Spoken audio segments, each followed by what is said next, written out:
ஒருத்தர் வேகமா நடந்து போறார். கடத்தெருவுல ஒரு ஸ்வீட்டு கடையை பார்க்கறார். உடனே சடன் பிரேக் போட்டது மாதிரி நிக்கிறார்.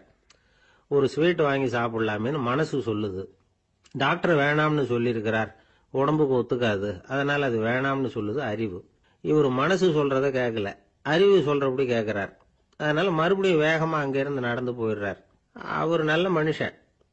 மனுஷனுக்கு அறிவும் இருக்குது, உணர்ச்சியும் இருக்குது. எதுக்கு எடுத்தாலும் உணர்ச்சி வசப்பட்டுக்கிட்டு இருக்கக்கூடாது. அறிவு வசத்துல நாம இருக்கணும். அப்பதான் நாம நல்லபடியா வாழ முடியும். இல்லைன்னா அவஸ்தை தான்.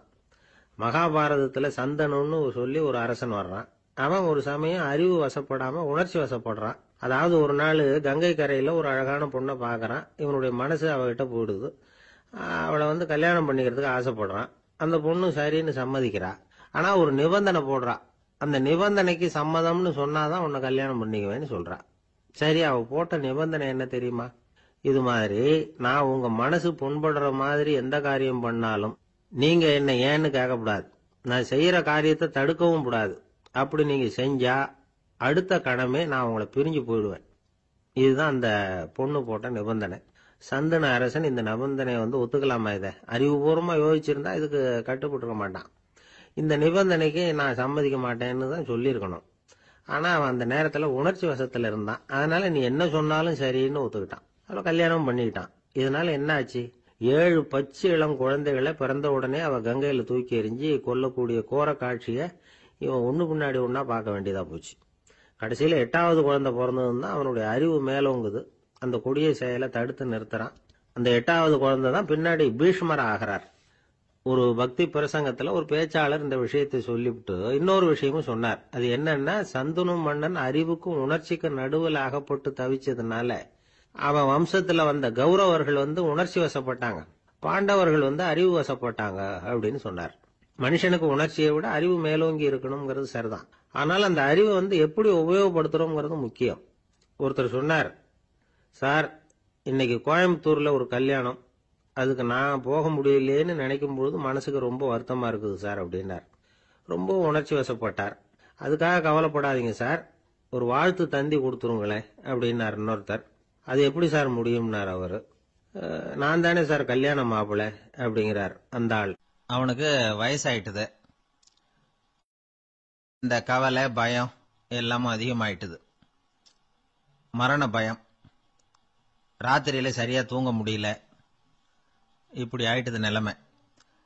அந்த அரசன் ஏற்கனவே எப்படின்னா போர்க்களங்கள்ல எத்தனையோ பேரை ஓட ஓட விரட்டி இருக்கிறான். இருந்தாலும் இப்ப அந்த துணிச்சல்லாம் எங்கேயோ போயிட்டுது. பேசாம படுத்திருக்கிறான். அப்படியே படுத்தாலும் தான் தூக்கம் வரமாட்டேங்குது. என்ன பண்ணலாம்னு யோசிச்சான் இந்த மன்னன். உடனே எல்லா அமைச்சர்களையும் கூப்பிட்டான். எனக்கு நிம்மதி இல்லை, எதை நினைச்சாலும் பயமா இருக்கு, எனக்கு ஒரு ஆலோசனை சொல்லுங்க அப்படின்னா. என்ன ஆலோசனை வேணும் அப்படின்னு சொல்லி கேட்டாங்க. எனக்கு ஒரு நெருக்கடியான சந்தர்ப்பம் ஏற்பட்டு போச்சுன்னு வச்சுக்கோங்க. அந்த நேரத்துல நீங்க யாருமே என் பக்கத்துல இல்ல ஆலோசனை சொல்றதுக்கு அப்படின்னா, அந்த சமயத்துல எனக்கு உபயோகப்படுற மாதிரி ஒரு வாசகம், பொன்மொழி ஏதாவது சொல்லுங்க. அத நான் என்னுடைய வைர மோதிரத்துக்கு அடியில பதிச்சு வச்சுக்கிறேன் அப்படின்னார். தேவைப்படுறப்ப உதவும் அப்படிங்கறதுனால. அவர் போட்டிருந்த மோதிரமும் அதுக்கு தகுந்த மாதிரியே திறந்து மூடுறது மாதிரி அமைஞ்சிருந்தது. ஏதாவது வாசகம் எழுதுனா உள்ற வச்சுக்கலாம், அதுக்கான வசதி அதுல இருந்தது. அமைச்சர்கள்லாம் யோசனை பண்ணாங்க, இது மாதிரி ராஜா கேட்கிறாரு, என்ன வாசகம் அதாவது பொன்மொழி சொல்லலாம் அப்படின்னு எல்லாரும் யோசனை பண்ணாங்க. ஒருத்தருக்குமே சரியா தோணல, ஒரே குழப்பமா இருந்தது. ஏன்னா நெருக்கடியான சமயத்துல உபயோகப்படுறது மாதிரி ஒரு பொன்மொழி வேணும்னு சொல்லியிருக்கிறார்.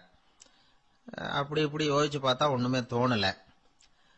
எல்லாரும் குழம்பிக்கிட்டு இருந்த நேரத்துல ஒரு பெரியவர் அந்த பக்கமா வந்தார். அவர் சொன்னார், நான் வேணும்னா அதுக்கு பொருத்தமா ஒரு வாக்கியம் சொல்றேன், ஆனா ஒரு நிபந்தனை. அதை யாரும் ரொம்ப ஆர்வம் காரணமா அவசரப்பட்டு படிச்சிடக்கூடாது.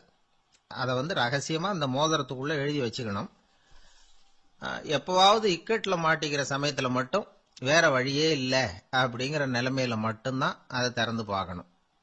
அப்படி நீங்க இருக்கிறதா இருந்தா நான் அதை சொல்றேன் அப்படின்னாரு அந்த பெரியவர். சரின்னு ஒத்துக்கிட்டாங்க எல்லாரும். அதே மாதிரி அவர் ஒரு வாக்கியத்தை சொன்னார். அவர் சொன்ன வாக்கியத்தை ரகசியமா மோதிரத்துக்குள்ள பதிச்சு மூடியாச்சு.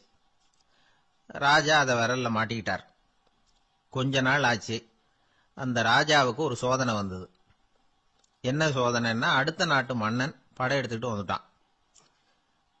அவன் இவர்கிட்ட ஏற்கனவே தோத்து போனவன், ஒரு வெறியில வந்திருக்கிறான். தோற்று போனவன் மறுபடியும் சண்டைக்கு வந்தா எப்படி வருவானோ அப்படி வர்றான். ஒரு வெறியில வந்தான், ஜெயிச்சுட்டான். என்னாச்சு இவரோட நிலைமைன்னா, நாட்டை இழந்துட்டார், எல்லாத்தையும் இழந்துட்டார். கடைசியா ஒரு அடிபட்ட குதிரையில ஏறி தப்பிச்சு போயிட்டார், வேற வழி இல்லைன்னு. பின்னாடி துரத்திக்கிட்டு வராங்க. இவர் ஒரு மலை உச்சிக்கு போயிட்டார். அதுக்கும் அப்பால போக முடியாது, ஏன்னா அந்த பக்கம் பயங்கர பள்ளம். உல்லாச பயணிகள் வந்து கண்டு கழிக்கிற இடம் அது. ஆனா இவருக்கு அது சாவு பயணத்தின் வாசல், திரும்பவும் முடியாது. அவ்வளவு குறுகிய பாதை அது, வேற வழியே இல்லை. இந்த நேரம் சூரிய ஒளி மோதிரத்துல பட்டு மின்னிச்சு. உடனே இவருக்கு ஞாபகம் வந்தது. மோதிரத்தை திறந்து படிக்கிறார். அதுல இருந்த வாசகம், இந்த நிலையும் மாறிவிடும், this too will pass away. அவருக்கு ஒரு தைரியம் வந்தது. பின்னாடி வந்தவங்களும் திசை மாறி வேற எங்கேயோ தேடி போயிட்டாங்க. அவங்க விரட்டிக்கிட்டு வரலன்னா இவ்வளவு அழகான ஒரு இடம் இருக்கிறதே எனக்கு தெரியாம போயிருக்குமேன்னு நினைச்சார். இவ்வளவு அழகை ரசிக்கிறதுக்காக ஒரு நாட்டையே கூட இழக்கலாம்னு தோணுச்சு அவருக்கு. அமைதியா அந்த அழகை ரசிச்சார். எதிரிகள்லாம் எங்கேயோ போயிட்டாங்க. மன்னர் நாடு திரும்பினார். மறுபடியும் படைகளை திரட்டினார். கொஞ்ச நாள்ல படை எடுத்துக்கிட்டு போனார். யாருகிட்ட தோத்து போனாரோ அவரையே வெற்றி கண்டு திரும்பி வர்றார். வரவேற்பு விழா பிரமாவப்படுது. ஆடல் பாடல் கோலாகலம். இதை பார்த்தது அந்த ராஜாவுக்கு தலைகால புரியல. நம்மளை இனிமே யாராலையும் ஜெயிக்க முடியாதுன்னு நினைச்சார். அகம்பாவம் லேசா எட்டி பார்த்தது. இப்ப மறுபடியும் சூரிய ஒளிப்பட்டு மோதிரம் மின்னிச்சு. அதை திறந்து மறுபடியும் படிக்கிறார். இந்த நிலைமையும் மாறிவிடும், this too will pass away. அவ்வளவுதான். அவர் மனசு அடங்க ஆரம்பிச்சுட்டுது, ஆணவம் போயிட்டுது. இதுல இருந்து நாம தெரிஞ்சுக்க வேண்டியது என்னன்னா, எந்த சூழ்நிலையிலையும் நாம கவலைப்பட வேண்டியதில்லை. ஏன்னா இங்க எதுவுமே நிரந்தரம் இல்லை. அந்த ராஜா மாதிரியே நம்ம ஆளு ஒருத்தன் ஒரு மோதிரம் போட்டிருந்தான். அதுக்குள்ள அவன் எழுதி வச்சிருந்த வாசகம், எதுக்கும் கவலைப்படாதே அப்படிங்கிறது தான். ஒரு நாள் பயங்கரமான கவலையோட உட்காந்துருந்தான். பக்கத்துல இருந்தவங்க சொன்னாங்க, இது மாதிரி சந்தர்ப்பத்துல தான் நீ உன் மோதிரத்தை திறந்து பார்க்கணும்னாங்க. இவனுக்கு கவலையோட எரிச்சலும் சேர்ந்துகிட்டது. அது எப்படி முடியும், இப்ப திருட்டு போனது என்னோட அந்த மோதிரம் தானே அப்படின்னு சொல்லிவிட்டு தலையில கை வச்சுட்டு உட்காந்துட்டான். இப்படிலாம் சொல்றது உண்டு. இருந்தாலும் நாம எந்த சூழ்நிலையிலையும் கவலைப்பட வேண்டியதில்லை அப்படிங்கிற உண்மையை புரிஞ்சுக்கணும். அப்படி கவலைய வெல்றதுக்கான வழி தெரிஞ்சுட்டதுன்னா வாழ்க்கையில வெற்றி நிச்சயம். அங்க நபிகள் நாயகம் உட்கார்ந்திருக்கிறார். அந்த சமயம் அம்மா அங்க வர்றாங்க. அவங்க கையில திராட்சை பழ கொத்து, அதை கொண்டுகிட்டு நபிகள் கிட்ட கொடுக்கறாங்க. சாப்பிடுங்க அப்படின்னு சொல்லி ரொம்ப அன்பா வேண்டிக்கிறாங்க. நபிகள் நாயகமும் ரொம்ப பிரியமா அதை வாங்கிட்டார். அதுக்கப்புறம் அதை சாப்பிட ஆரம்பிச்சார். நபிகள் நாயகம் மதீனாவில் தங்கி இருந்தப்போ இது மாதிரி நிறைய பேர் பழங்களையும் தின்பண்டங்களையும் கொண்டுட்டு வந்து கொடுக்கறது வழக்கம். நபிகள் நாயகம் என்ன பண்ணுவார்னா, அதையெல்லாம் வாங்குவார். உடனே பக்கத்தில் இருக்கிற தோழர்கள் எல்லாருக்கும் பகிர்ந்து கொடுப்பார், தானும் சாப்பிடுவார். இதுதான் எப்போதும் வழக்கம். ஆனா இந்த தடவை என்னாச்சு தெரியுமா, அவர் அப்படி பண்ணல. ஒவ்வொரு பழமா எடுத்து தானே சாப்பிட்டுக்கிட்டு இருக்கிறார். அவர் விருப்பமா சாப்பிடுகிற காட்சியை ஆசை தீர பார்த்துக்கிட்டு இருந்தாங்க அந்த வயசான அம்மா, அந்த பழத்தை கொடுத்தவங்க. அவங்களுக்கு ரொம்ப மகிழ்ச்சியா இருந்தது, மன நிறைவா இருந்தது. நாம ஆசையா கொண்டுகிட்டு வந்து கொடுக்கிற பழத்தை நபிகள் நாயகம் இவ்வளவு பிரியமா சாப்பிடுறாரே அப்படின்னு நினைச்சு ரொம்ப சந்தோஷப்பட்டாங்க. அதுக்கப்புறம் அங்கிருந்து அவங்க புறப்பட்டு போயிட்டாங்க. அந்த அம்மா போனதுக்கு அப்புறம் பக்கத்துல இருந்த தோழர்கள் பேச ஆரம்பிச்சாங்க.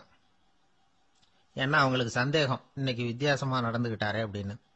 அண்ணலே, எது உங்களுக்கு வந்தாலும் எங்க எல்லாருக்கும் கொடுத்துட்டு தான் நீங்க சாப்பிடுவீங்க. இன்னைக்கு மட்டும் நீங்க அப்படி செய்யலையே, எல்லா பழத்தையும் நீங்களே சாப்பிட்டீங்களே, அதுக்கு என்ன காரணம் அப்படின்னு கேட்டாங்க. இப்படி கேட்கறதுனால நாயகம் அதை தப்பா புரிஞ்சுக்க மாட்டார் அப்படிங்கறது அவங்களுக்கு தெரியும்.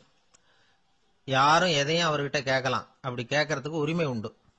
இந்த ஜனநாயக முறைகளுக்கு அவர்கள் கொடுத்த மரியாதை இது. தோழர்களின் கேள்விக்கு நபிகள் பதில் சொல்ல ஆரம்பிச்சார்.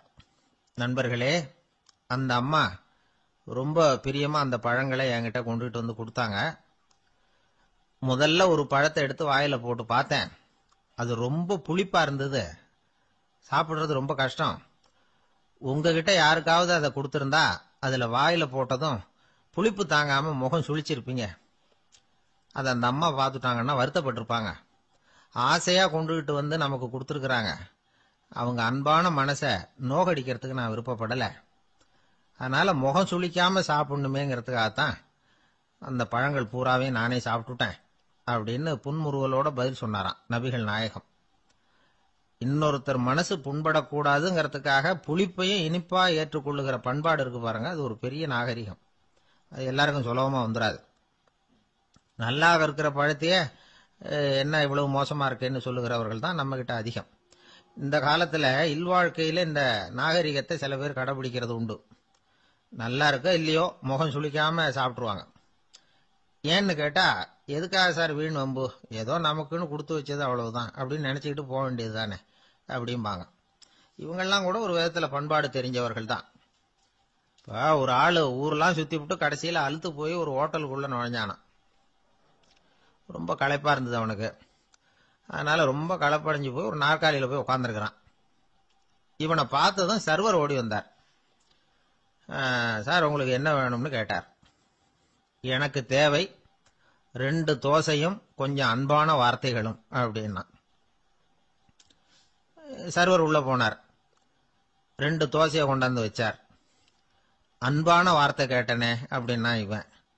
சர்வர் ரொம்ப பணிவா குனிஞ்சு இவன் காதோரமா சொன்னார், ஐயா இந்த தோசையை சாப்பிட்றாதீங்க, புளிச்சு போன பழைய மாவு அப்படின்னார். இது பாருங்க, அன்பான வார்த்தையும் 2 தோசையும் கேட்டார், கொண்டாந்து கொடுத்துட்டார். இப்படி இருக்கிறவர்களும் இன்றைய மனிதர்கள்ல அதிகம். அதனால மனிதர்கள் ஒவ்வொருத்தரும் ஒவ்வொரு விதம். நம்ம கிட்ட பிரியமா நடந்துகிறவர்கள் மனம் கோணும்படி நாம் நடந்து கொள்ளக்கூடாது அப்படிங்கிறது தான் நபிகள் நாயகம் அவருடைய செயல் மூலமா நமக்கு உணர்த்தி இருக்கிற வாழ்வியல் உண்மை. காதுங்கிறது எப்பவும் திறந்தே இருக்கக்கூடிய ஒண்ணுதானே. சில பேர் பேசிக்கிட்டே இருப்பாங்க, நாமும் கேட்டுக்கிட்டே தான் இருப்போம். அவர் என்ன சொன்னாரு திருப்பி சொல்லு அப்படின்னு சொன்னா சொல்ல தெரியாது. காது சரியா கேட்டாலும் நாம பேசுறத மற்றவங்க சரியா கேட்கறாங்களா அப்படிங்கிறது சந்தேகம்தான். இந்த சந்தர்ப்பத்தில் ஒரு உண்மையை நாம புரிஞ்சுக்கணும். அதாவது என்னன்னா, கேட்பதுங்கிறது வேற, கவனிக்கிறதுங்கிறது வேற. அதாவது கேட்கறதுன்னா அது ஹியரிங், கவனிக்கிறது அப்படின்னா அது லிசனிங். கேட்கறதுங்கிறது தன்னிச்சையா நடக்கக்கூடிய ஒரு செயல். இப்போ ஒரு சாலையில நடந்து போயிட்டு இருக்கிறோம். எவ்வளவோ சத்தம் நம்ம காதுல வந்து விழுந்துகிட்டு இருக்கு. கார் போற சத்தம் கேட்குது, பறவை ஒரு மரத்துல இருந்து கத்துது, அந்த சத்தம் கேட்குது.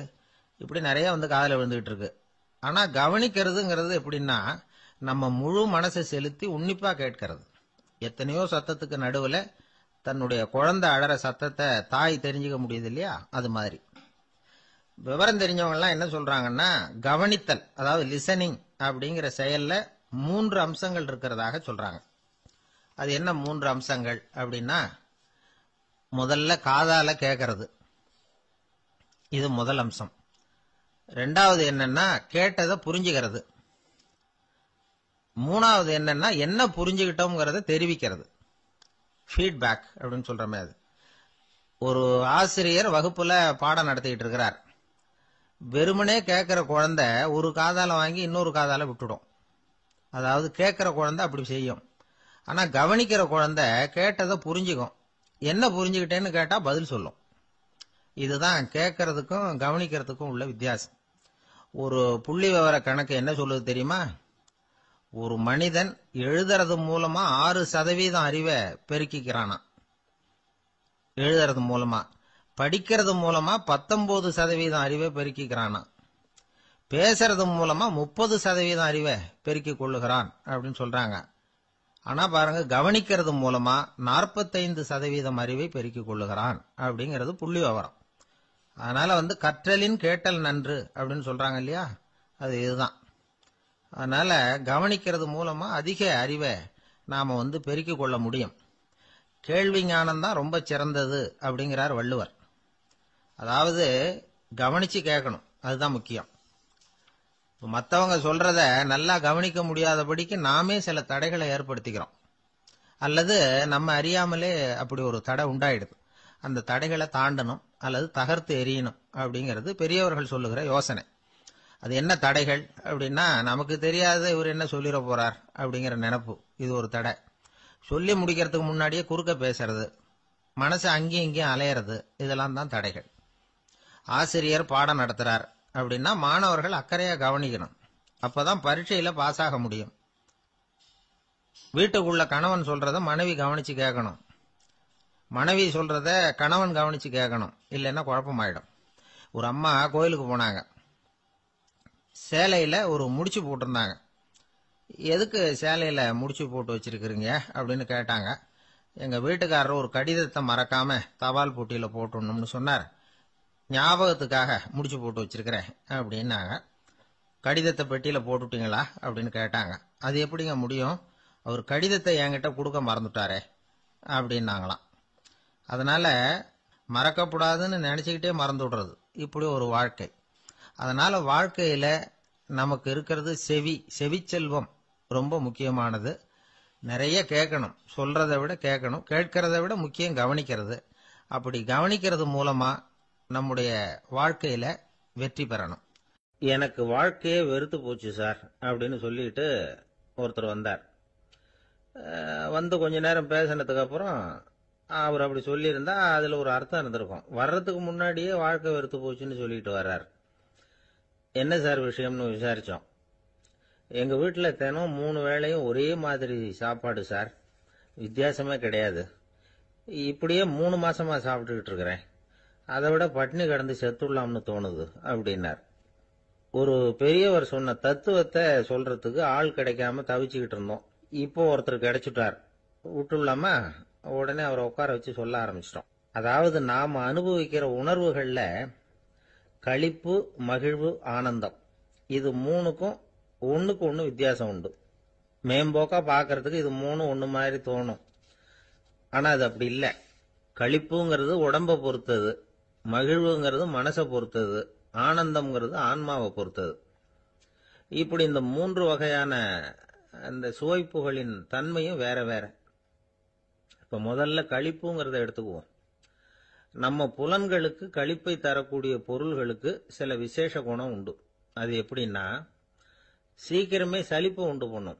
ஒருத்தர் அந்த பொருளை எடுத்துக்கிட்டா அது இன்னொருத்தருக்கு குறைஞ்சிரும்.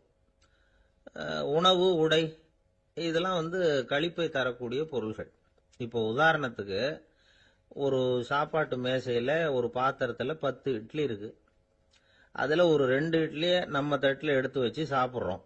நாம சாப்பிட்ட அந்த இட்லி நிச்சயமா எதிரில் உட்கார்ந்துருக்கிறவருக்கு இல்லை, அவருக்கு உபயோகப்படாது.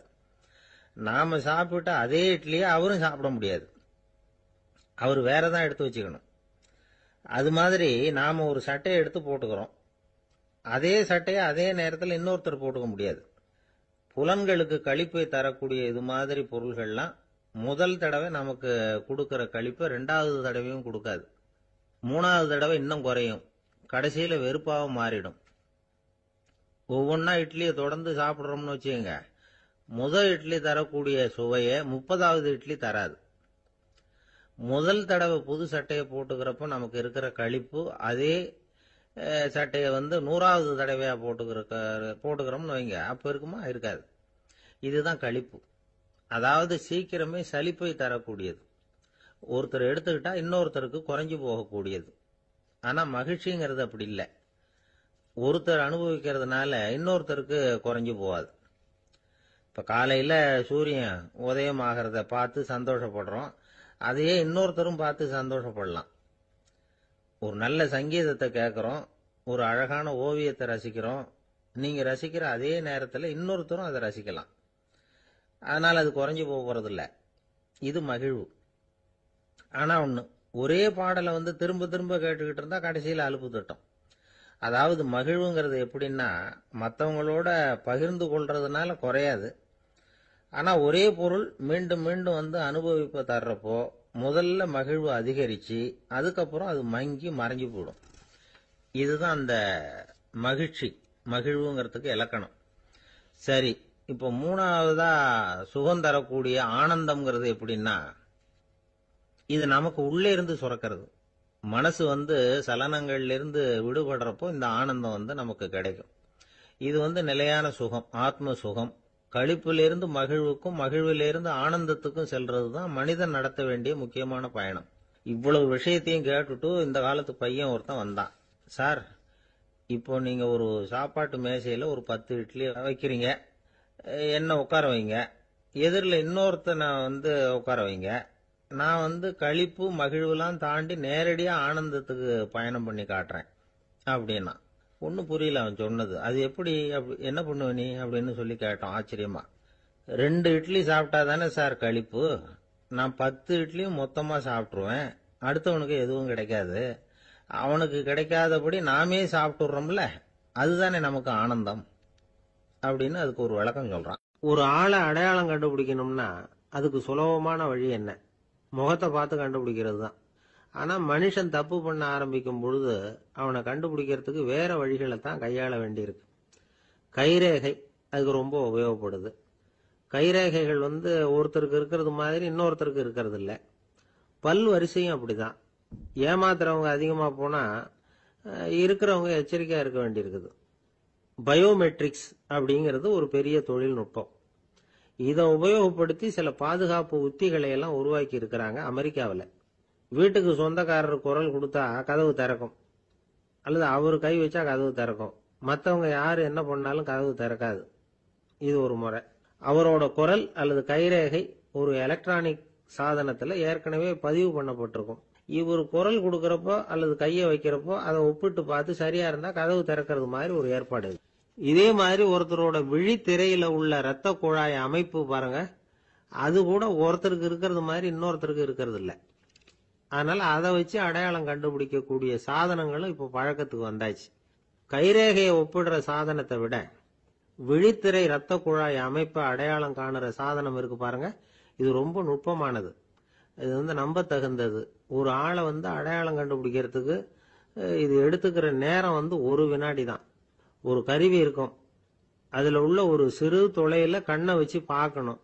உடனே இந்த சாதனம் குறைந்த சக்தி உள்ள இந்த அக சிவப்பு ஒளியை பாய்ச்சி அவரது விழித்திரையின் இரத்த குழாயை ஆராய்ச்சி பண்ணி ஏற்கனவே அதோட நினைவு பெட்டகத்துல பதிவு பண்ணி வச்சிருக்கிறோமே அந்த அமைப்புகளோட இதை ஒப்பிட்டு பார்த்து சரியான ஆள் தானா இல்லையா அப்படின்னு அடையாளம் காட்டிவிடும்.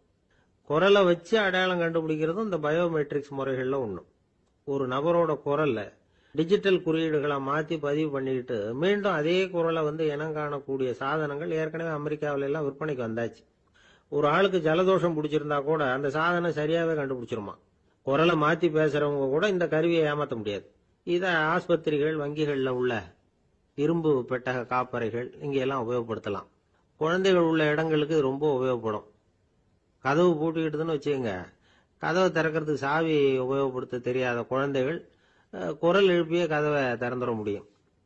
எதிர்காலத்தில் இந்த பயோமெட்ரிக்ஸ் முறை இன்னும் பல ஆச்சரியங்களை ஏற்படுத்தும் அப்படின்னு எதிர்பார்க்கறாங்க. ஸ்டியரிங்க தொட்டதுமே காரு ஸ்டார்ட் ஆயிடும், சாவி வேண்டியதில்லை. காரு சொந்தக்காரரை தொட்டாதான் ஸ்டார்ட் ஆகும், வேற யாராவது தொட்டா ஸ்டார்ட் ஆகாது. ஒரு மனுஷனோட நடை, அவர் டைப்ரைட்டரை தொடுகிற விதம், இதையெல்லாம் வச்சு கூட ஆளை அடையாளம் காணக்கூடிய தொழில்நுட்பம் வரலாம். என்னதான் தொழில்நுட்பம் வளரட்டும், குடும்பத்துக்குள்ள நடக்கிற திருட்டுகளை கண்டுபிடிக்கிறது ரொம்ப கஷ்டம். ஒரு வீட்டுல பெட்டியில இருந்த பணம் காணாம போச்சு, வீட்டுக்காரரோ அல்லது பையனோ தான் எடுத்திருக்கணும். பெட்டியை திறந்து பார்த்தா அந்த வீட்டுக்காரம்மா இதுல இருந்து பணத்தை எடுத்தது நிச்சயமா என் வீட்டுக்காரரு தான் அப்படின்னு சொல்ல முடியல அவங்களால. யோசிச்சாங்க, என்னம்மா இப்படி யோசிக்கிறீங்களேன்னு கேட்டிருக்காங்க. நிச்சயமா இந்த பணத்தை எடுத்தது என் வீட்டுக்காரர் இல்லை அப்படின்னு உறுதியா சொல்லிவிட்டாங்க அந்த அம்மா. இது கேட்டவங்களுக்கு ரொம்ப ஆச்சரியமா இருந்தது. அந்த வீட்டுக்காரருக்கு அது ரொம்ப பெருமையா இருந்தது. அது எப்படி அவ்வளவு கரெக்டா சொல்றீங்க அப்படின்னு கேட்டிருக்கிறாங்க. அப்ப அந்த அம்மா சொல்லிச்சான், பெட்டியில இன்னும் கொஞ்சம் பணம் மிச்சம் இருக்குது, இவர் எடுத்திருந்தாருன்னா அப்படி மிச்சம் வச்சிருக்க மாட்டார், அதனாலதான் அப்படி சொன்னேன் அப்படின்னாங்க. ஒரே ஒரு ஊர்ல ஒரு அம்மா இருந்தாங்க. அந்த அம்மாவுக்கு ஒரே ஒரு பிள்ளையாண்டான். அவனுக்கு ரொம்ப அக்கறையோட கல்யாணம் பண்ணி வச்சாங்க. கல்யாணம் முடிஞ்சதும் மருமக பொண்ணு வீட்டுக்கு சேர்ந்தது. அப்பாடா, என் கடமை முடிஞ்சது, இனிமே அக்கடான்னு எங்கேயாவது ஒரு மூலையில படுத்து கிடக்கலாம் அப்படின்னு நினைச்சாங்க அந்த அம்மா. ஆனா நினைக்கிறபடி எங்க நடக்குது? அதுக்கப்புறம் தான் பிரச்சனையே ஆரம்பமாச்சு. மருமகள் குணம் சரியில்லை, ஒரு மாதிரி. அந்த பொண்ணு வீட்டுக்கு வந்ததுமே முதல் வேலையா மாமியாரை பார்த்து, அதுதான் நான் வந்துட்டேன்ல, இனிமே உங்களுக்கு என்ன வேலைங்க, புறப்பட வேண்டியது தானே, காசி ராமேஸ்வரம்னு எங்கேயாவது போங்க அப்படின்னுட்டு தான். மாமியார் பார்த்தாங்க, கொஞ்சம் யோசனை பண்ணாங்க. இந்த பாருமா, நீ இப்படி சொல்றதுக்கு முன்னாடியே வீட்டை விட்டு புறப்படணுங்கிற முடிவுக்கு நான் வந்துட்டேன். வீட்டை மட்டும் இல்ல, இந்த உலகத்தை விட்டே கூட போறதுக்கு தயாரா இருக்கிறேன். ஆனா ஒரே ஒரு விஷயத்துக்காக என் உயிரை கையில பிடிச்சிக்கிட்டு இருக்கிறேன் அப்படின்னாங்களாம். என்ன விஷயம்னு கேட்டது இந்த மருமக பொண்ணு. வேற ஒண்ணும் இல்ல, என் பிள்ளைக்கு கல்யாணம் பண்ணி வச்சுட்டேன். ஒரு பேர புள்ள பிறந்து அதை என் கண்ணால பாத்துட்டேன்னா நான் எங்க வேணும்னாலும் போறதுக்கு தயாரா இருக்கிறேன் அப்படின்னாங்களாம் அந்த மாமியார். மாமியார் இப்படி சொல்றதுலயும் நியாயம் இருக்கிறதாக பட்டுது அந்த பொண்ணுக்கு. சரி, அப்படியே இருந்து பார்த்துட்டு போகலாம் அப்படின்னு அனுமதி கொடுத்தது. கொஞ்ச காலத்துல ஒரு பேரன் பிறந்தான். அந்த அம்மாவும் பேரனை கண்ணால பார்த்துட்டாங்க. சரி, பேரனை பார்த்தாச்சுல்ல, இனிமே புறப்பட வேண்டியது தானே அப்படின்னது மருமக பொண்ணு. மாமியார் பார்த்தாங்க. நீ சொல்றது சரிதாம்மா, அதுல ஒன்றும் தப்பு இல்லை. என்னோட பேரன் உங்களை அம்மா அப்பான்னு கூப்பிடுறதை என் காது குளிர கேட்டுட்டு போயிடுறேனே அப்படின்னாங்களாம். சரி, அந்த ஆசையும் நிறைவேறட்டும் அப்படின்னு காத்துக்கிட்டு இருந்தாங்க. பேரன் வளர்ந்தான், நடந்தான், பள்ளிக்கூடம் போனா, பெரியவனானா. மருமக பொண்ணு மறுபடியும் மாமியாரை விரட்ட ஆரம்பிச்சுட்டுது. இன்னும் புறப்படலையான்னு. இதை பாருமா, இது வரைக்கும் இருந்துட்டேன். பேரனோட கல்யாணத்தையும் கண்ணால பார்த்தாதான் இந்த கட்டை வேகும் போல இருக்குது அப்படின்னு சொல்லி ஒரு மாதிரியா பேச ஆரம்பிச்சாங்க. இதுவும் நியாயமான ஆசையாக தான் படுது அப்படின்னு அது யோசிச்சிருக்கு அந்த பொண்ணு. சரின்னு அதுக்கும் ஒத்துக்கிட்டது. உடனே பேரனுடைய கல்யாணமும் முடிஞ்சது ஒரு வழியா. இனிமே ஒரு நொடி கூட இங்க இருக்கக்கூடாது, புறப்படுங்க அப்படின்னு மாமியாரை விரட்டிச்சான் அந்த பொண்ணு. இப்ப அந்த மாமியார் தன்னோட மருமகளை பார்த்து சொல்றாங்க, இதோ கிளம்பிட்டேம்மா, என் மூட்டை முடிச்செல்லாம் கட்டிக்கிட்டேன், புறப்பட்டுட்டேன். அப்படியே நீயும் உன் துணிமணிகளை மூட்டை கட்டிக்கிட்டு கிளம்பிடும், என்னோட சேர்ந்து 2 பேருமா சேர்ந்து போயிடலாம் அப்படின்னாங்களாம். அந்த பொண்ணு முழிக்குது. முழிக்காதே, உனக்கும் ஒரு மருமக வந்துட்டா, இனிமே நீயும் ஒரு மாமியார் தானே, உனக்கும் இனிமே இங்க வேலை இல்லை, புறப்படு அப்படின்னாங்களாம். அப்பதான் அந்த பொண்ணு சிந்திக்க ஆரம்பிச்சுதான், தன்னோட தவறு புரிஞ்சுதான். இந்த தகவலை கேட்டுட்டு இருக்கிற மருமகள்லாம் இதை பத்தி கொஞ்சம் யோசிச்சு பார்க்கணுங்கிறதுக்காகத்தான் இதை சொல்றோம் மாமியார்கள் சார்பா. கொஞ்ச நாளைக்கு முன்னாடி ஒரு பொண்ணை பார்த்து பேசுற சந்தர்ப்பம் கிடைச்சது ஒரு கல்யாண வீட்டில். அந்த பொண்ணு சொல்லிச்சு, சார் எனக்கு கல்யாணம் ஆகி 15 வருஷம் ஆகுது, நான் மாமியார்கிட்ட சண்டை போட்டதே இல்லை அப்படின்னு ரொம்ப அடக்கமா சொல்லிச்சு. அது எப்படிம்மா சாத்தியமாச்சுன்னு கேட்டோம். எனக்கு கல்யாணம் ஆகி 15 வருஷம் தான் ஆச்சு, ஆனா என் மாமியார் செத்து போய் 20 வருஷத்துக்கு மேல ஆயிட்டுது அப்படின்னுது. லோகமானிய பாலகங்காதர திலகர் இருந்தார்ல, அவருக்கு 15 வயசுலயே கல்யாணம் நடந்துதான். மனைவி பேரு தபிபாய். ரொம்ப பெரிய குடும்பத்து பொண்ணு, நல்ல குணம். அவங்க குடும்பம் நடத்திக்கிட்டு இருக்கிறாங்க. அந்த காலத்துல திருடர்கள் பயம் அதிகம். இந்த காலத்துல மட்டும் என்னன்னு கேக்குறீங்களா? நீங்க கேக்குறது நியாயம்தான். இருந்தாலும் இந்த காலத்து திருடனுக்கும் அந்த காலத்து திருடனுக்கும் ஒரு முக்கியமான வித்தியாசம் உண்டு. அதாவது அந்த காலத்து திருடன்லாம் நியாயம் அநியாயம் பாக்குறது உண்டு, இந்த காலத்துல அப்படி பாக்குறது இல்லை. அந்த காலத்துல திருட வர்றவங்கள்ட்ட கூட ஒரு தார்மீக உணர்வு உண்டாம். அதாவது அப்போ உள்ள கொள்ளைக்காரங்க எதை களவாடினாலும் சரி, அரிசியை மட்டும் களவாடுறது இல்லையா, அப்படி ஒரு கொள்கை. அதனால பாருங்க, அந்த காலத்து பெண்கள் நகை நட்டுகளை பத்திரமா வைக்கணும்னா பெட்டியில வைக்கிறது இல்ல, அரிசி பானையில போட்டு வச்சு விடுறது. இப்பெல்லாம் பேங்க்ல சேஃப்டி லாக்கர்னு இருக்குல்ல, அது மாதிரி அந்த காலத்துல சேஃப்டி லாக்கருங்கிறது அரிசி பானை. வளையல், மூக்குத்தி, தோடு இப்படி எதுவா இருந்தாலும் அதுல போட்டு பத்திரமா வச்சிருவாங்க. திருடன் அரிசி பானை பக்கம் போறதில்ல. ஏன்னா சாப்பிடுற விஷயத்துல கை வைக்கக்கூடாது, அது பாவம் அப்படின்னு அவன் நினைக்கிறான். திலகரோட மனைவி தபிபாயும் அதே மாதிரி தன்னுடைய ஆபரணங்களை ஒரு அரிசி பானைக்குள்ள போட்டு மூடி வச்சிருந்தாங்களாம். இப்படி இருந்தப்போ ஒரு நாள் ஒரு பிச்சைக்கார பொண்ணு வீடு வீடா பிச்சை கேட்டுக்கிட்டே வந்திருக்குது. திலகர் வீட்டுக்கும் தர்மம் போடுங்க தாயே அப்படின்னு தான் அந்த பொண்ணு. அந்த அம்மா தபிபாய் காதுல இது விழுந்திருக்கு. உடனே கை நிறைய அரிசி அள்ளிட்டு போட்டிருக்கு. பாத்திரத்துல அரிசியை போட்டதுக்கு அப்புறம் தான் தெரியுது, பளிச்சுன்னு கண்ணுல படுது. அதாவது அந்த அம்மாவோட வைர மூக்குத்தி ஒண்ணு அரிசியோட சேர்ந்து அந்த பிச்சைக்கார பொண்ணு பாத்திரத்துல போய் விழுந்துட்டுது. இந்த அம்மாவுக்கு மனசுக்குள்ள குழப்பம், என்ன இப்படி ஆயிட்டுதே, மூக்குத்தி போயிட்டுதே, பிச்சை பாத்திரத்துல இருந்து அதை எப்படி எடுக்கிறது அப்படின்னு தயக்கம். வாயை திறந்து அதை கேட்கறதுக்கும் கூச்சம். திண்ணையில உட்கார்ந்து இருந்த திலகர் இவ்வளவையும் பார்த்துக்கிட்டு இருக்கிறார். மனைவியின் மனசுக்குள்ள நடக்கிற மௌன போராட்டத்தை அவர் நல்லா புரிஞ்சுக்கிட்டாராம். மனைவியை பார்த்து சொன்னாராம், தபிபாய், இது தெய்வ சம்மதம், அவளுக்கு சேர வேண்டிய மூக்குத்தி அவகிட்ட போயிட்டுது, பிச்சை பாத்திரத்துல விழுந்த மூக்குத்தியை எடுக்க வேணாம் அப்படின்னாராம். சரின்னு சொல்லிவிட்டு மேற்கொண்டு எதுவும் சொல்லாம அந்த அம்மா வீட்டுக்குள்ள போயிட்டாங்களாம். இந்த காலத்துல எல்லாம் அது மாதிரி நடக்குமா? வெறும் அரிசியை போட்டுட்டு விவகாரம் பண்ணிட்டு இருக்க மாட்டோமா? ஒரு பெரிய மனுஷன் வீட்டுக்கு ஒரு பிச்சைக்காரன் வந்தான். ஐயா, நாங்க பிச்சைக்காரங்கள்லாம் சேர்ந்து ஒரு சங்கம் வச்சிருக்கிறோம், அதுக்கு நிதி சேர்க்குறோம், அதுக்கு ஒரு 100 ரூபா கொடுத்தீங்கன்னா எங்களுக்கு பெரிய உதவியாக இருக்கும் அப்படின்னானா. அதெல்லாம் ஒன்றும் கொடுக்க முடியாது போ அப்படின்னாராம் அவர். அப்படின்னா ஒரு 50 ரூபாயாவது கொடுங்களேன் அப்படின்னு இருக்கான். அதுவும் முடியாதுன்னு சொல்லிவிட்டார். 25 ரூபா அப்படின்னு இருக்கான். எதுவும் முடியாது அப்படின்னாராம். சரிங்க, இவ்வளவு பெரிய வீட்டுக்கு வந்துட்டு வெறுங்கையோட திரும்புறது நல்லா இருக்காது, அதனால சும்மா ஒரு 1 ரூபா மட்டுமாவது கொடுங்க அப்படின்னு இருக்கான் அவன். ஒரு பைசா கூட என்கிட்ட கிடையாது அப்படின்னு விட்டாரான் இவர். அப்படின்னா நீங்க ஒரு காரியம் பண்ணுங்களேன் அப்படின்னானா அவன். என்ன செய்யணும் அப்படின்னு இருக்கார். எங்க சங்கத்துல நீங்களும் ஒரு மெம்பரா சேர்ந்துருங்க அப்படின்னா. ஒரு ஊர்ல ஒரு மன்னர் இருந்தார். புத்தி கூர்மை உள்ள ஒரு மன்னர். பொதுவா மன்னர்களுக்கு சந்தேகம் வந்தா சபையில உள்ள சான்றோர்கள் கிட்ட கேட்டு தெரிஞ்சுக்கிறது தானே வழக்கம். ஆனா இங்க அப்படி இல்லை. மற்றவங்களுக்கு சந்தேகம் வந்தா மன்னர்கிட்ட வந்து கேட்டு தெரிஞ்சுக்குவாங்க. அது மாதிரி கேட்டு தெரிஞ்சுக்கிறதுக்காக ஒரு பெரியவர் ஒரு நாள் வந்தார். அவர் கையில 3 பொம்மைகள் வச்சிருந்தார். 3 ஒரே மாதிரி பொம்மைகள், கொஞ்சம் கூட வித்தியாசம் தெரியல. ஏது இந்த பொம்மைன்னு கேட்டார் மன்னர். எனக்கு வேண்டியப்பட்ட ஒருத்தங்கிட்ட இருந்து இதை வாங்கிட்டு வந்திருக்கிறேன், நான் தான் அவன்கிட்ட இந்த பொம்மையை செஞ்சு கொடுக்க முடியா கேட்டுக்கிட்டேன். அவன் ரொம்ப புத்திசாலி, அவன் தான் இதை செஞ்சு கொடுத்தான். ஆனா அதுல ஒரு சிக்கல் அப்படின்னார். என்ன பிரச்சனைன்னு கேட்டிருக்காரு இவர். நான் அவன்கிட்ட கேட்டது 3 விதமான பொம்மைகளா இருக்கணும்னு கேட்டேன். அவன் என்னடான்னா 3 ஒரே மாதிரியா செஞ்சு கொடுத்துட்டான் அப்படின்னார். அவன்கிட்டயே கேட்கறது தானே அப்படின்னு இருக்காரு இவர். கேட்டேன், அவன் என்ன சொல்றான்னா இது 3 ஒரே மாதிரி பொம்மை கிடையாது, 3 விதம், ஒண்ணுக்கு ஒண்ணு வித்தியாசம் இருக்குது. இந்த 3 பொம்மையும் 3 விதமான நண்பர்களுக்கு உதாரணங்கள் அப்படின்னு சொல்றான். எனக்கு ஒன்றும் புரியல, அதுதான் உங்ககிட்ட வந்தேன் அப்படின்னார். சரி, அந்த பொம்மைகளை இப்படி கொடுங்க அப்படின்னு வாங்கினார் மன்னர். எடுத்துக்கிட்டு உள்ள போனார். கொஞ்ச நேரம் கழிச்சு வெளியில வந்தார். அதுக்கப்புறம் சொன்னார், இத பாருப்பா, அவன் சொன்னது சரிதான், 3 விதம் தான். இது இருக்குதே முதல் பொம்மை, இது உத்தமமான நண்பனுக்கு உதாரணம். இந்த 2வது பொம்மை இது மத்தியமமான நண்பனுக்கு உதாரணம். அந்த 3வது பொம்மை இருக்குதே அது மோசமான நண்பனுக்கு உதாரணம். இதை செஞ்சவன் உண்மையிலேயே பெரிய அறிவாளி தான் அப்படின்னாராம். வந்தவருக்கு ஒன்றும் புரியல. பார்த்தா ஒன்றும் வித்தியாசம் தெரியலையே அப்படின்னு அவன் குழம்பி போய் நிக்கிறான். இப்போ அந்த மன்னர் விளக்கம் கொடுக்கிறார். அந்த 3 பொம்மையையும் எடுத்து முன்னாடி வச்சார். ஒரு மெல்லிய கம்பிய கையில எடுத்தார். அந்த முதல் பொம்மை காதுல விட்டார். கொஞ்ச தூரம் உள்ள போய் அப்படியே நின்னுட்டுது அந்த கம்பி. அப்புறம் 2வது பொம்மை காதுல அந்த கம்பியை விட்டார். அந்த கம்பி என்னாச்சுன்னா அப்படியே அது வாய் வழியா வெளில வந்தது. 3வது பொம்மை காதுல கம்பியை செலுத்தினார்.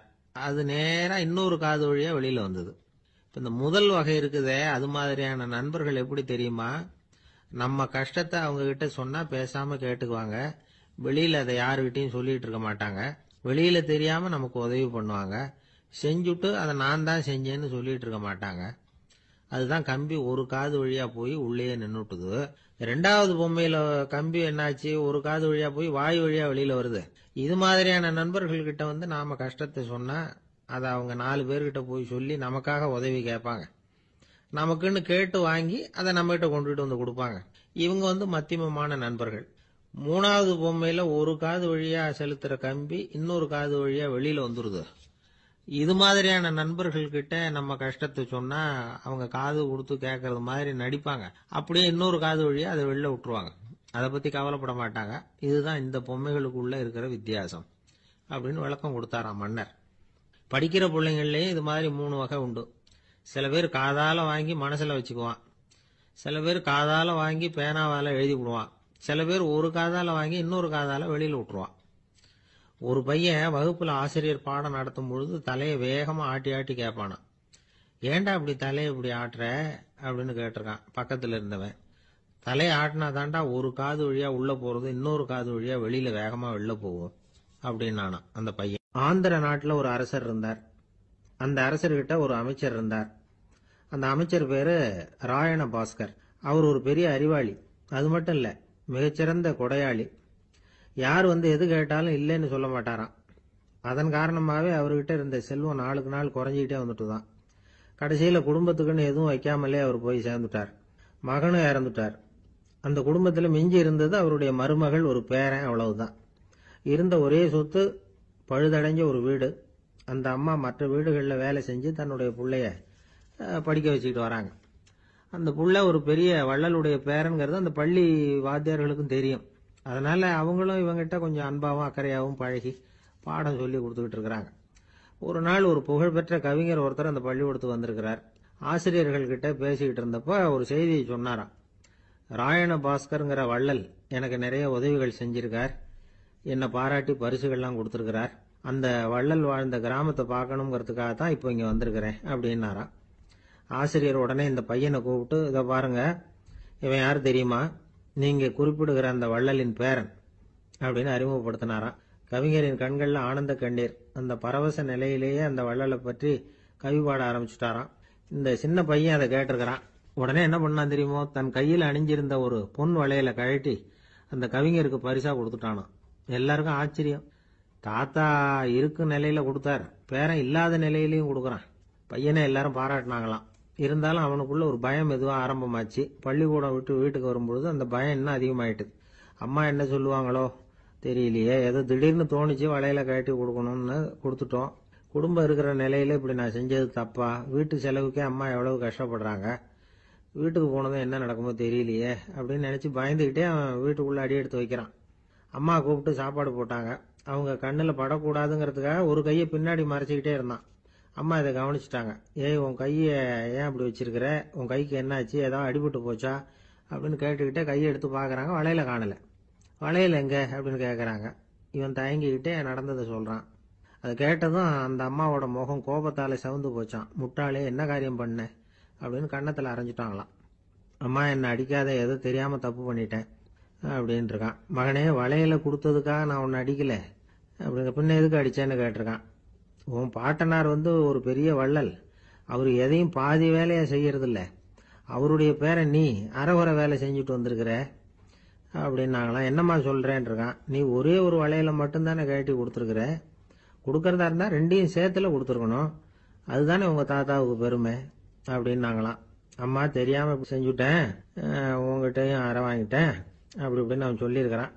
இப்போ அம்மா கொஞ்சம் இருங்க, அந்த கவிஞர் இன்னைக்கு நம்ம ஊர்ல தான் தங்கி இருப்பார், நாளைக்கு காலையில தான் அவர் எங்க இருக்காருன்னு விசாரிச்சு இன்னொரு வளையலையும் கொடுத்துட்றேன் அப்படின்னு இருக்கான். மகனே, நல்ல செயல்களை எல்லாம் நாளைக்குன்னு ஒத்தி போடாத, நாளைக்கு என்ன நடக்குங்கிறது யாருக்கு தெரியும், இப்பவே போ, எங்க இருக்காருன்னு பாரு அப்படின்னு இருக்காங்க. மகன் புறப்பட்டான். பள்ளி ஆசிரியர்கிட்ட போய் கேட்டானா அந்த கவிஞர் எங்க இருக்காருன்னு. அவர் சொன்னாராம். உடனே போய் அவர் இருக்கிற இடத்துல கதவை தட்டியிருக்கான். ராத்திரி நேரத்தில் இவனை கண்டதும் அவருக்கு ரொம்ப ஆச்சரியம். இவன் இன்னொரு கை வளையலையும் எடுத்து நீட்டியிருக்கான். அவர் திகைச்சு போய் நிற்கிறார். அவரால் என்ன பண்றதுன்னே தெரியல. ஆனந்த கண்ணீர். இது பெரியவர்கள் கூற கேட்ட ஒரு வரலாறு. இன்னைக்கு இப்படிப்பட்டவங்களை பார்க்க முடியுமா?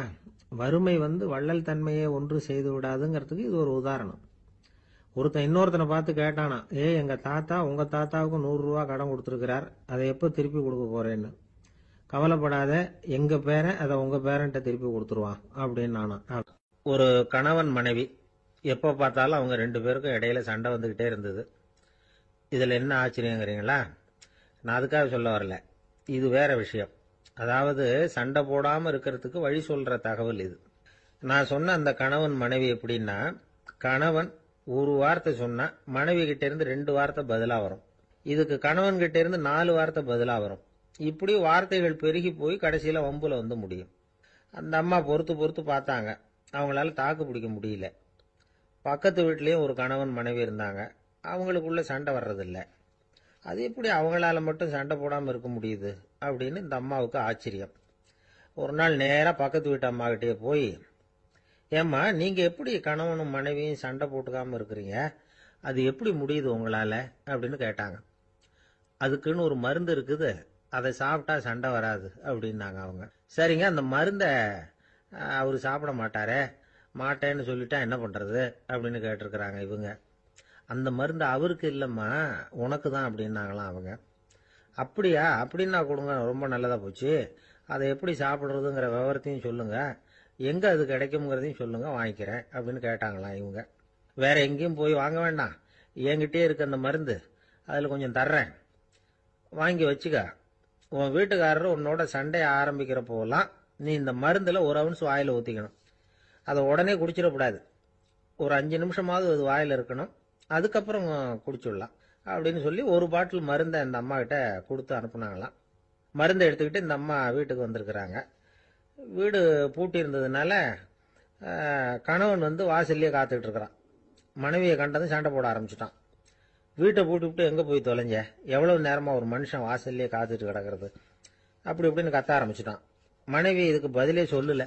அந்த அம்மா பேசாம வீட்டை திறந்தாங்க, சமையல் அறைக்குள்ளே போனாங்க, ஒரு அவுன்ஸ் மருந்தை வாயில் ஊற்றிக்கிட்டாங்க. அன்னைக்கு சண்டை வந்து மேற்கொண்டு வளரவே இல்லை, நின்றுட்டுது. மருந்து பரவாயில்ல. அதுக்கப்புறம் பல சந்தர்ப்பங்களில் சண்டை வரும் போல இருக்கிற போலாம் இந்த மருந்து அதை நிறுத்தியிருக்கு. பிரமாதமான மருந்தாக இருக்குது இதை கொஞ்சம் அதிகமாகவே வாங்கி வீட்டில் வச்சுக்க வேண்டியது தான் அப்படின்னு முடிவு பண்ணிட்டு இந்த அம்மா மறுபடியும் பக்கத்து வீட்டு அம்மாகிட்ட போனாங்க. எவ்வளவு விலையானாலும் சரி, நான் காசு கொடுத்து வாங்கி வச்சுக்கிறேன், எந்த கடையில் இருக்குது இந்த மருந்து சொல்லுங்க அப்படின்னு கேட்டாங்க. இந்த மருந்துக்கு விலையே கிடையாதுங்க, இலவசமாகவே கிடைக்கும்னாங்களாம் அவங்க. அது எப்படி விலை இல்லாமல் இதை விற்க முடியுது அப்படின்னு கேட்டாங்களாம் இவங்க. அது மருந்தாக இருந்தால் தானே விலை வைக்கிறதுக்கு, அது வெறும் தண்ணி தானே அப்படின்னாங்களாம். வெறும் தண்ணியா சண்டையை நிறுத்துது அப்படின்னு இருக்காங்க இவங்க. அது சண்டையை நிறுத்தல, உன்னோட மௌனம் தான் சண்டையை நிறுத்துது. நீ வாயில தண்ணியை வச்சுக்கிறதுனால எதிர்த்து பேசுறதில்ல, அதனால உன்னுடைய கணவர் கோபம் வந்து சாந்தமாயிடுது அப்படின்னாங்களாம் அவங்க. இந்த கதையிலிருந்து சண்டையை நிறுத்துற மருந்து எதுன்னு தெரிஞ்சுக்கிட்டோம் இல்லையா. ஒருத்தர் என்ன பண்ணாரு, பாட்டிலில் வந்து தண்ணியை ஊற்றி வச்சுக்கிட்டு அவர்கிட்ட வர்றவங்களுக்கெல்லாம் இதை சிபாரிசு பண்ணலாம்னு நினைச்சிட்டு உட்காந்துருந்தார். ஒரு அம்மா வந்தாங்க. இதை கேட்டுவிட்டு இதையே ஒரு மருந்து மாதிரி கொடுக்கலாம்ங்கிறது அவர் முடிவு. அதனால பாட்டிலில் தண்ணி அடைச்சி வச்சுக்கிட்டு அதில் கலருக்காக என்னத்தையோ ஒரு ஜீரகம் அது மாதிரி எதையாவது கலந்து வச்சுக்கிட்டு ஒரு மருந்து மாதிரி ஒரு பாவனையில் வச்சுக்கிட்டு உட்காந்துருக்கார். யாராவது வீட்டில் சண்டைன்னா என்கிட்ட வாங்க மருந்து தரேன்னு. ஒரு அம்மா வந்தாங்க. எனக்கும் என் வீட்டுக்காரருக்கும் அடிக்கடி சண்டை வருதுங்க அப்படின்னு இருக்காங்க. கவலைப்படாதம்மா, நான் ஒரு மருந்து தரேன்னு சொல்லி வீட்டுக்குள்ளே போய் ஒரு பாட்டில் எடுத்து வந்து கொடுத்தார். பாட்டிலில் இருக்கிறது என்னங்கிறத சொல்லிவிட்டா அது பேரில் மரியாதை வராது இல்லையா, அதனால சொல்லலை. அந்த அம்மா வாங்கிட்டு போனாங்க. 4 நாள் கழிச்சு திரும்பி வந்தாங்க. என்னம்மா வீட்டில் சண்டை நின்று போச்சான்னு கேட்டிருக்காரு இவர். அங்கே நின்று போச்சுங்க, இப்போ உங்ககிட்ட ஆரம்பமாக போகுதுன்னாங்களாம்.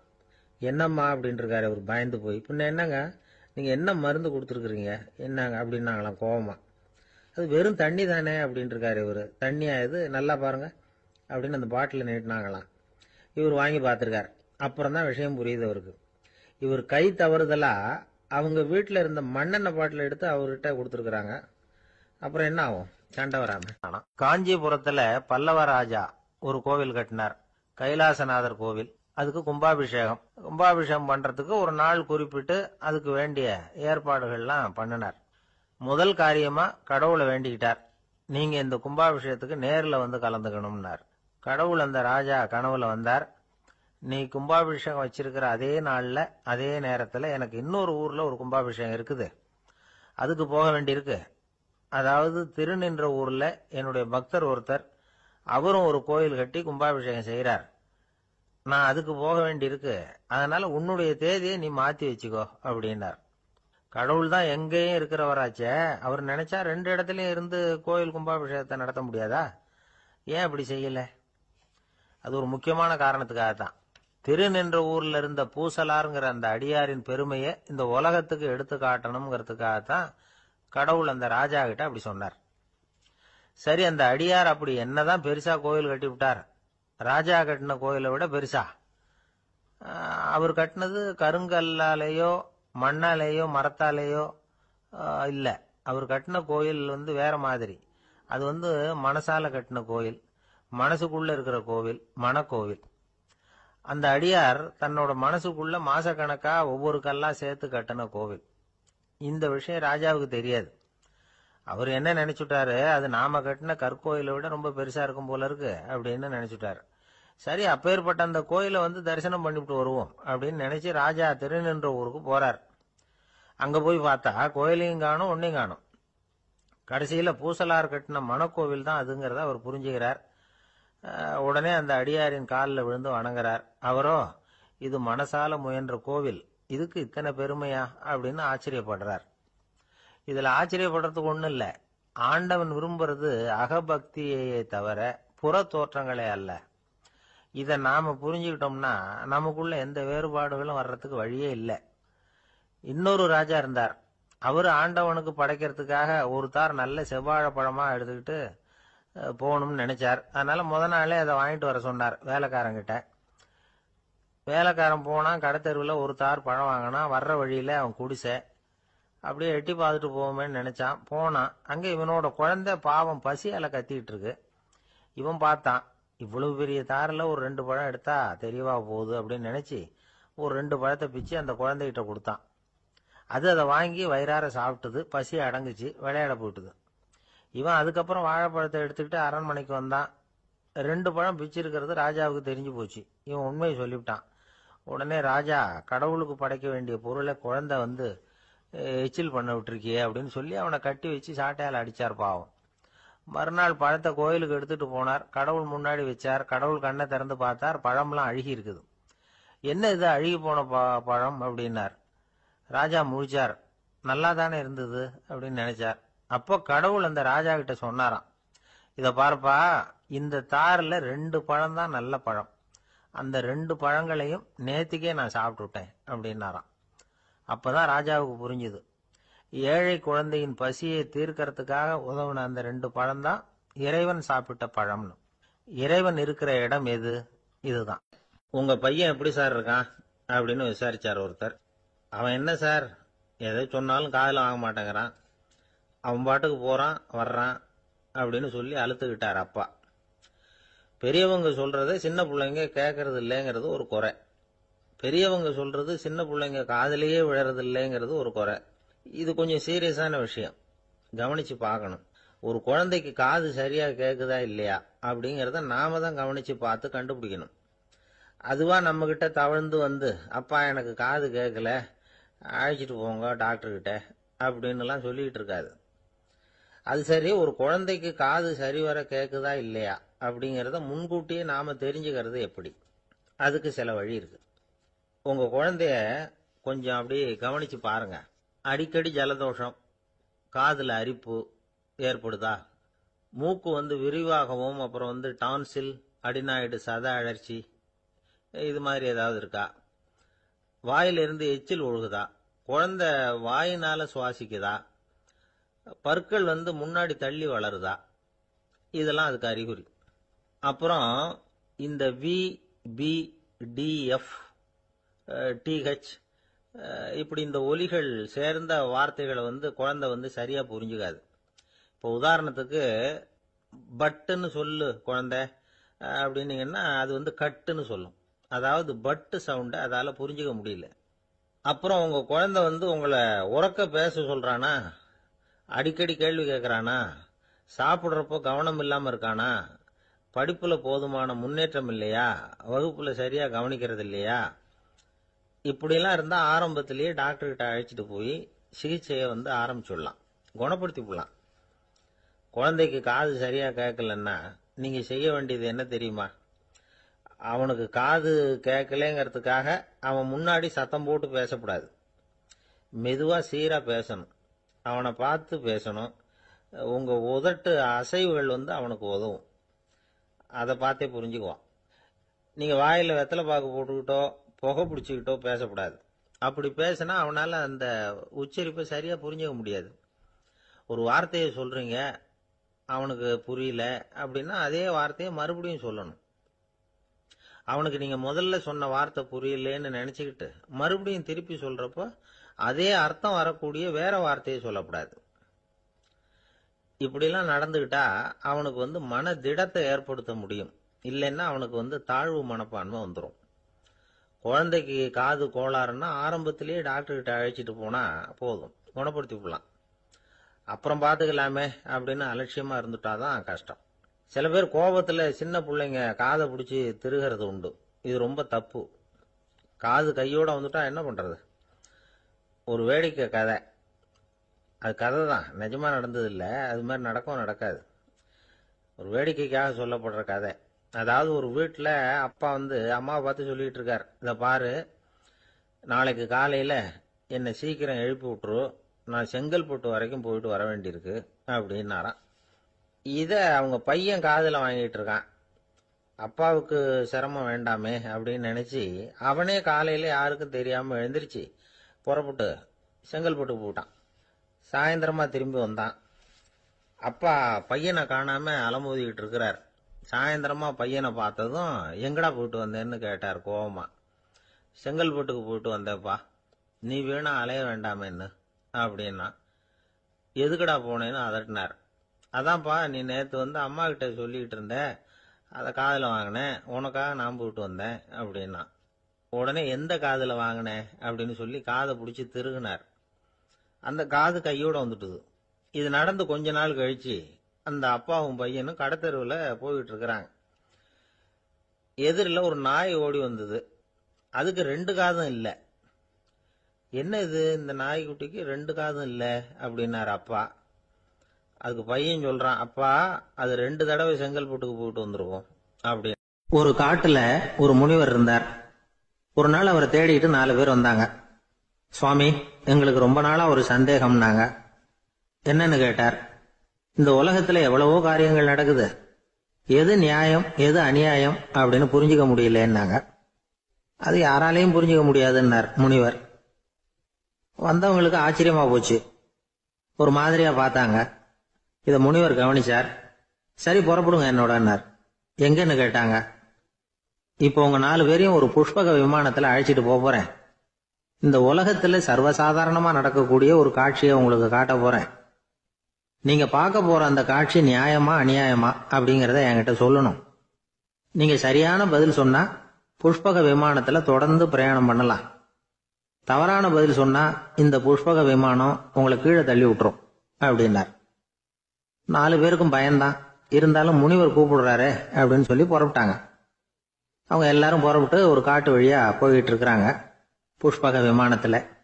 அங்க நடக்கிற ஒரு காட்சியை காட்டுறார் முனிவர். அதோ அங்க பாருங்கன்னார். அந்த விமானத்துல இருந்தபடியே எல்லாரும் கீழே குனிஞ்சு பாக்குறாங்க.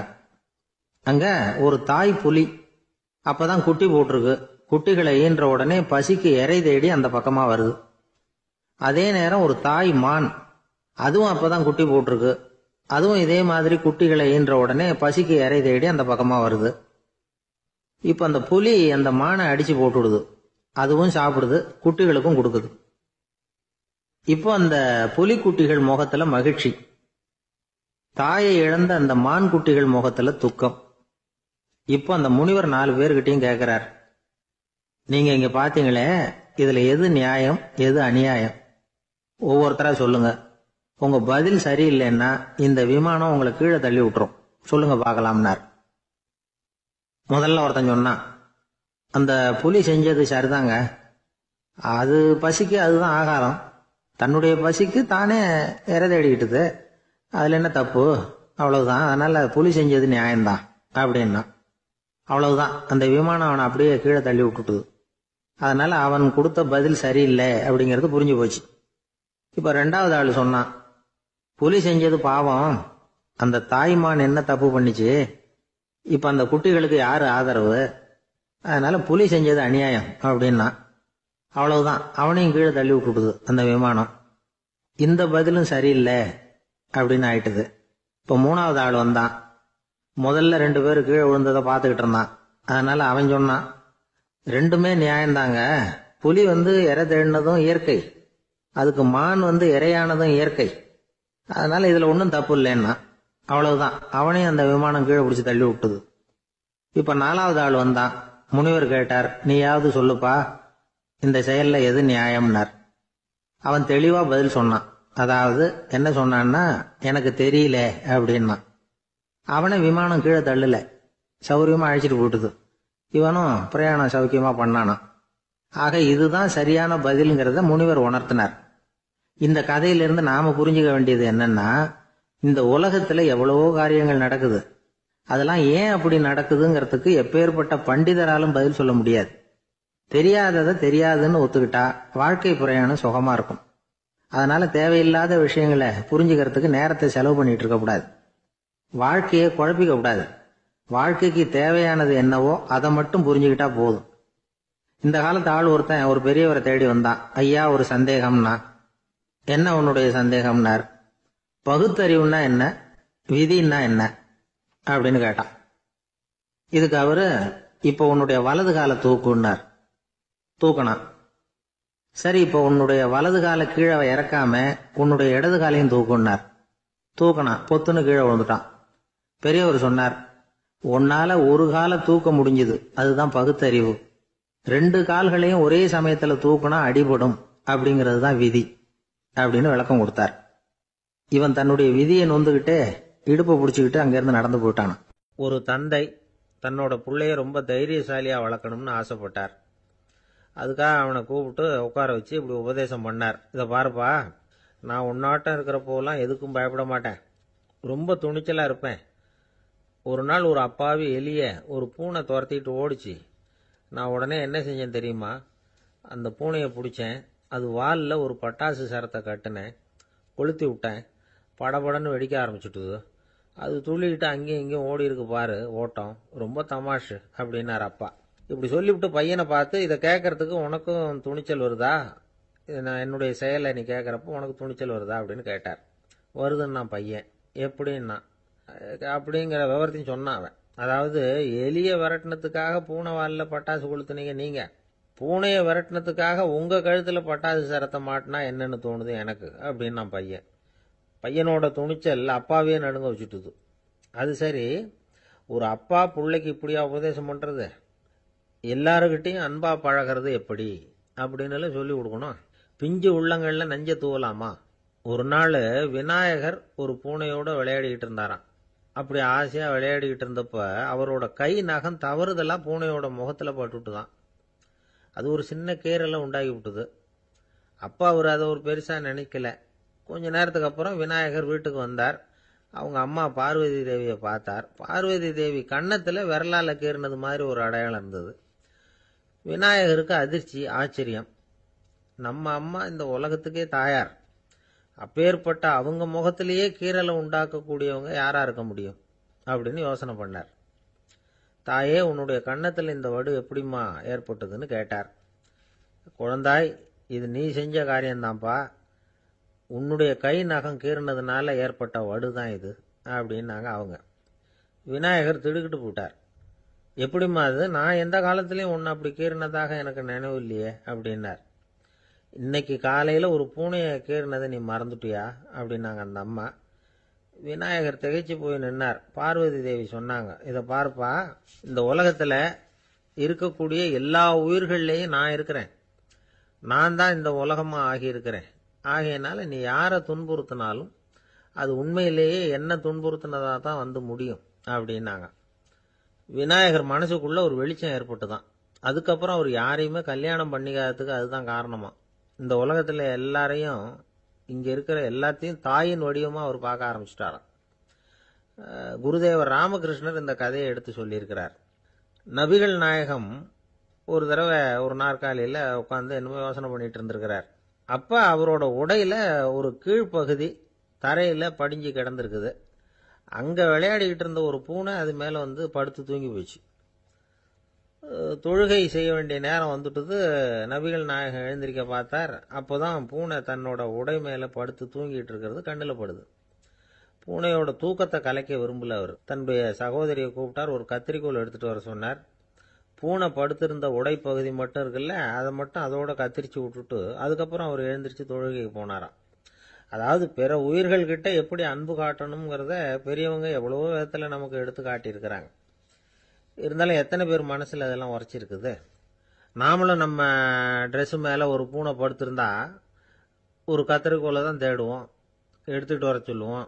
துணியை வெட்டுறதுக்கு பதிலாக இல்லை அதோட வாழை வெட்டினா என்ன அப்படின்னு தோணும். ஒரு ஆள் ரொம்ப பிரியமா ஒரு பூனையை ஆத்துல குளிப்பாட்டிட்டு இருந்தானா. எப்படி? அந்த பூனையை ஆத்து தண்ணியில அமுக்கி அமுக்கி குளிப்பாட்டிட்டு இருக்கிறான். அந்த வழியா போன பெரியவர் ஒருத்தர் இதை பார்த்தார். இதை பார்ப்பா, பூனையை அது மாதிரி ஆத்து தண்ணியில அமுக்கி குளிப்பாட்டாத, மூச்சு திணறி செத்து போடும் அப்படின்னு அட்வைஸ் பண்ணார். நீ போய் அவன் வேலையை பார்த்துக்கிட்டு, எனக்கு எல்லாம் தெரியும்னா இவன். சரின்னு அவர் போயிட்டார். கொஞ்ச நேரம் கழிச்சு அவரே அந்த வழியா திரும்பி வந்துகிட்டு இருந்தார். ஆத்துல பூனையை குளிப்பாட்டிக்கிட்டு இருந்தவன் அழுதுட்டு உட்காந்துருக்கிறான். பக்கத்துல அந்த பூனை செத்து கிடக்குது. இதை பார்த்தார் பெரியவர். நான் தான் அப்பவே சொன்னேனே அந்த பூனையை ஆத்துல நினைக்காதேன்னு, அதை கேட்டிருந்தா இப்படி ஆயிருக்குமா அப்படின்னார். அந்த ஆள் கோபமா இவரை முறைச்சு பார்த்தான். அட போய்யா, இந்த பூனை ஆத்துல குளிச்சதுனால ஒன்றும் செத்து போகல, குளிச்சதுக்கு அப்புறம் அதோட உடம்பு ஈரமா இருக்குதுன்னு அதை புழிஞ்சேன், அதனாலதான் இப்படி ஆயிட்டுது அப்படின்னு நானா. ஒரு தீக்குச்சி தீப்பெட்டியை பார்த்து கேட்டுதான், நாம 2 பேரும் தானே உரசிக்கிறோம். ஆனா நான் மட்டும் தீப்பிடிச்சு எரிஞ்சு போறேன், நீ அப்படியே இருக்கிறியே அப்படின்னு தான். அதுக்கு தீப்பெட்டி சொல்லி இருக்குது, உனக்கு தலையில கணம் இருக்கு அதனால அழிஞ்சு போற அப்படின்னு தான். எப்படி இருக்கு பாருங்க இந்த பதில். தலையில கணம் உள்ளவங்க யாருமே சரியா இருக்க முடியாது. எவ்வளவு பெரியவங்களா இருந்தாலும் சரி, ரொம்ப கஷ்டம்தான் அது. கர்வம்ங்கிறது கூடவே கூடாது. இதை விளக்கறதுக்கு மகான் ஒருத்தர் ஒரு சம்பவத்தை சொல்றார். அர்ஜுனன் தீர்த்த யாத்திரை பண்ணானா. அப்போ தென்னிந்தியாவுக்கு வந்திருக்கிறான். ராமேஸ்வரத்துக்கு போனப்போ அங்க இலங்கைக்கு கல்லுலாம் அடுக்கி போடப்பட்டிருந்த பாலத்தை பார்த்தானா. ஒரு சின்ன குரங்கு அதுக்கு பக்கத்துல விளையாடிக்கிட்டு இருந்திருக்கு. அதை பார்த்துட்டு அர்ஜுனன் சிரிச்சிருக்கான். ஏன் சிரிக்கிறேன்னு கேட்டிருக்கு அந்த குரங்கு. ராமன் மிகச்சிறந்த வில் வீரன். அப்படி இருக்கிறப்போ அவன் இலங்கைக்கு அம்புகளாலேயே ஒரு பாலம் கட்டியிருக்கலாம். அதை விட்டுட்டு போயும் உன்ன மாதிரி குரங்குகளை துணையா வச்சுக்கிட்டு இப்படி ஒரு கருங்கல் பாலத்தை கட்டியிருக்கிறானே அப்படின்னு நானா. அம்புகளால பாலம் கட்ட முடியுமா அப்படின்னு கேட்டுதான் குரங்கு. ஏன் முடியாது, என்னால முடியுமேன்னு இருக்கான் அர்ஜுனன். அம்பால பாலம் கட்டலாம், இருந்தாலும் என்ன மாதிரி குரங்குகள் ஏறி நடந்தா அது தாங்குமா?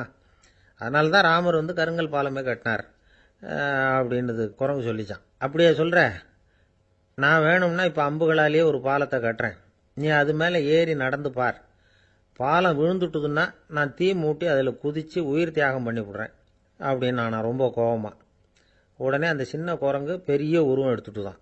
கையில கதையோட அர்ஜுனன் முன்னாடி நிக்கிறான் அனுமன். பார்த்தா, என்னுடைய தலைவர் ராமரையா இழிவா பேசுற, நீ இப்போ பாலம் கட்டு, நான் என்னுடைய பலத்தை காட்டுறேன் அப்படின்னு அனுமன். அர்ஜுனன் தன்னுடைய காண்டிபத்தை எடுக்கிறான், சரமாரியா அம்புகளை விடுறான். அதெல்லாம் ஒன்னோட ஒன்று கோத்துக்கிட்டு அப்படியே பாலம் மாதிரி நிக்குது. அர்ஜுனன் தலை நிமிர்ந்து நின்னான். அனுமன் உயர கிளம்பி அங்கிருந்து பாலத்துல பொத்துன்னு இறங்கினான். பாலம் அப்படியே நொறுங்கி போச்சு தூள் தூளா. என்ன அர்ஜுனா, இப்ப என்ன செய்ய போற அப்படின்னா ஏளனமா. அர்ஜுனன் தலையை தொங்க போட்டுக்கிட்டான். சொன்னபடி தீ மூட்டி அதுல குதிக்கிறதுக்காக 3 தடவை சுத்தி வந்தான். அப்போ கிருஷ்ணர் அங்க வந்தார். என்ன அர்ஜுனா, என்ன நடக்குது, என்ன இது அப்படின்னு ஒன்றும் தெரியாத மாதிரி கேட்டார். அர்ஜுனன் வாயை திறக்கிறதுக்கு முன்னாடி அனுமன் வாயை திறந்தான், நடந்ததை சொன்னான். அர்ஜுனன் சவால் விட்டபடி உயிர் திறந்தே ஆகணும்னு அனுமன். கிருஷ்ணர் யோசனை பண்ணார். நல்லது, இந்த சவால் விட்டதுக்கும் நடந்ததுக்கும் யார் சாட்சி? பெரியவர் ஒருத்தரை சாட்சியா வச்சுக்கிட்டல்லவா நீங்க இந்த போட்டியை நடத்தி இருக்கணும் அப்படின்னார். அதனால என்ன, இப்ப மறுபடியும் அந்த போட்டியை நடத்திவிட்டா போச்சு, என்னால் அந்த அம்பு பாலத்தை நொறுக்க முடியாதா அப்படின்னு அனுமன். சரி, இப்ப மறுபடியும் அது நடக்கட்டும்னார் கிருஷ்ணர். அர்ஜுனன் அம்பு பாலம் அமைச்சான். அனுமன் ஏறி குதிச்சான். பாலம் அசைஞ்சு கொடுக்கவே இல்லை, அவ்வளவு உறுதியா இருக்கு. இப்ப அனுமன் தலையை குனிஞ்சுக்கிட்டான். அர்ஜுனன் நன்றியோட நிமிர்ந்து பார்த்தான். கிருஷ்ணருடைய தோள்கள்லையும் முதுகலையும் ரத்தம். என்ன சுவாமி, என்ன நடந்ததுன்னு நான் பதறி போய், உன் அம்பு பாலத்தை நான் தான் மூட்டு கொடுத்து தாங்கிட்டு இருந்தேன். அனுமன் குதிச்சப்போ என் மேலே ஏற்பட்ட காயங்கள் இவை. பின்ன உன்னுடைய அம்பு பலத்தினாலேயா பாலம் நின்னுதுன்னு நினைக்கிற அப்படின்னாராம். முதல்ல அர்ஜுனன் அப்புறம் அனுமன் 2 பேருக்குமே கர்வ பங்கம் ஆயிட்டுதான். அதாவது அவங்க கிட்ட இருந்த கர்வம் போயிட்டுது. யாரா இருந்தாலும் கர்வம் கூடாதுங்கிறத இதுல இருந்து நாம புரிஞ்சுக்கணும்.